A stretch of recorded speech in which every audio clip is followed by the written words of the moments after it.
செம்மாண்டப்பட்டி ஊர்ல நீர்மாரியம்மன் கோவில்னு ஒன்று இருக்கு. அந்த கோவிலுடைய திருப்பணிகள் வேலைக்கு நம்ம சார் பெரிய தொகையை நன்கொடையா கொடுத்துருக்காரு. அந்த கோவிலுக்கு நம்ம சார் அன்னைக்கு ஒரு மதிய வேலையில போயிருந்தாரு.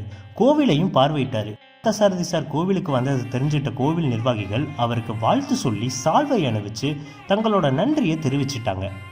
கோவில் கும்பாபிஷேகம் விழா ஒன்று வச்சுருக்கோம் சார், நீங்கள் கண்டிப்பாக வரணும். இந்த வருஷம் கோவில் சார்பாக உங்களுக்கு சிறப்பு மரியாதை அளிக்க இருக்கோன்னு நிர்வாகிகள் சொன்னாங்க. கும்பாபிஷேகம் எப்போன்னு சொல்லுங்கள், நான் கண்டிப்பாக வரேன்.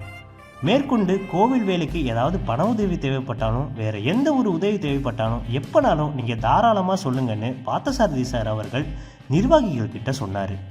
நீங்கள் வெளியூரில் இருந்தாலும் நம்ம செம்மாண்டப்பட்டி ஊருக்கு வந்து எங்கள் ஊர் கோவில் கட்டுறதுக்கு பணம் கொடுத்து உதவுறீங்களே, நீங்கள் நல்லா இருக்கணும்னு ஊர் மக்கள் சார்பாக மனசார வாழ்த்துனாங்க. அவங்களோட மகிழ்ச்சியான வாழ்த்துக்களோட நம்ம பார்த்தசாரதி சார் அங்கேருந்து சந்தோஷமாக கிளம்பினார்.